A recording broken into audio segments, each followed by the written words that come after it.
Welcome to The Explainer. Today, we are diving straight into the deep end, unpacking the profound psychology of regret hidden inside Matt Haig's incredible character conversations. Seriously, if you've ever laid awake at 2 a.m. obsessing over the choices you didn't make, you're in exactly the right place. Okay, here's our roadmap for today. We're going to systematically dismantle 4 specific illusions: the burden of regret, treating people as symbols, the pain of continuity, and the arrogance of regret. And finally, I'll point you toward discovering the ultimate final lesson. I mean, it's a fantasy we've literally all had, right?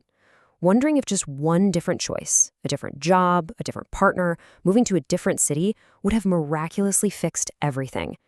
It's the ultimate what if that just sort of haunts our quietest moments. And that exact what if is our starting point.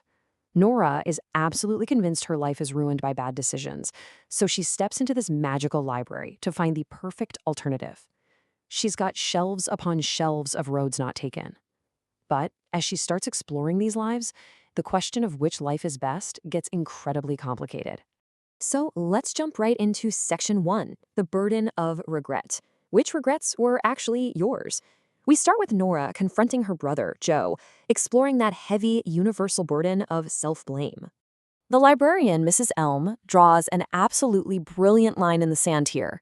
You see, true responsibility actually has boundaries. It just says, hey, I did this.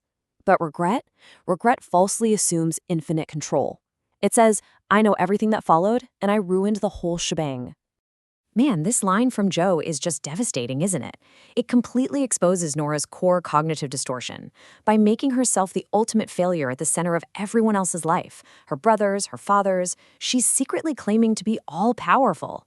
She assumes she had the power to save them all, which, ironically, makes her intense self-blame a really strange form of control.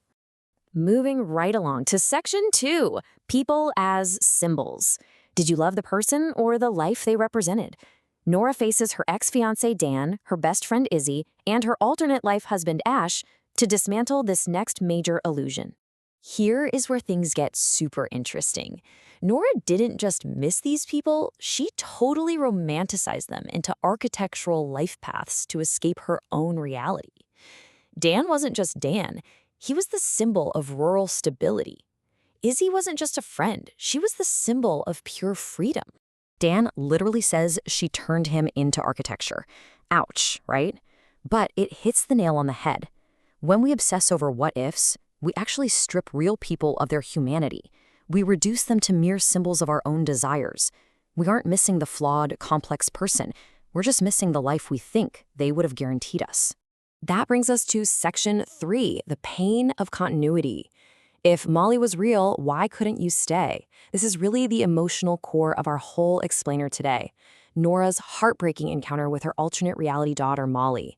This is where the whole fantasy of the perfect life completely shatters. Stepping into a quote-unquote perfect life is actually agonizing when you realize you haven't earned its history. Nora loved this child instantly, sure, but arriving at the end of thousands of choices you never actually made, the late nights, the arguments, the private jokes, it leaves you completely disconnected from the actual roots of that life. So why wasn't love enough? Molly asks the most devastating Socratic question of all. If Nora loved her, why did she leave? It totally exposes Nora's deepest fear, claiming a happiness she felt she hadn't genuinely built. She literally felt like an imposter in her own joy. Ash sums it up beautifully right here. You cannot simply harvest the fruit of a tree whose underground roots you never watered. A life can be objectively fantastic, but if you didn't live the continuity of the everyday choices that built it, it's just never going to truly feel like yours. Now we pivot to Section 4, the arrogance of regret. Is regret sometimes a form of arrogance? We shift to a profound philosophical twist with the character Hugo Lefebvre, examining the sheer ego hidden right behind our deepest regrets. Think about it. We usually assume regret makes us humble, right? Like it shows we recognize our mistakes. But in reality, it requires an incredibly arrogant level of certainty to declare that a different path would have been completely flawless. You're basically claiming you possess the omniscience to know exactly how an unlived timeline would have played out. Just look at all these wild cards: unpredictable illnesses, sudden accidents, the free will of other people. Possibility isn't a map, guys. It's a thick fog.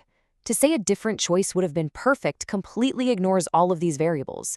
We simply cannot predict the ripples of our choices. Hugo's quote perfectly captures the trap here. Infinite choices actually industrialize comparison. If you're always keeping one eye on some potentially better life, endless possibilities actually become a prison.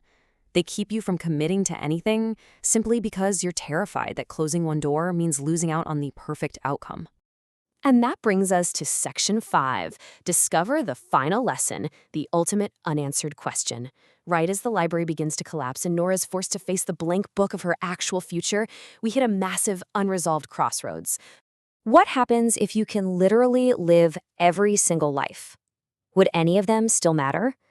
This final provocative question forces us to explore whether meaning itself actually requires closing doors, making firm choices, and then living with the consequences. Now, as promised, we're only covering topics 1 through 4 in the explainer today, but this final question holds the ultimate key to Nora's journey. So to discover exactly how Nora answers this and to unlock the final lesson of the Midnight Library, you have to read the rest of the analysis by visiting imaginarytalks.com/themidnightlibrary-explained through its characters. It is an incredibly powerful conclusion that you absolutely do not want to miss. Thanks so much for joining me today. And remember, every choice you make is a new page.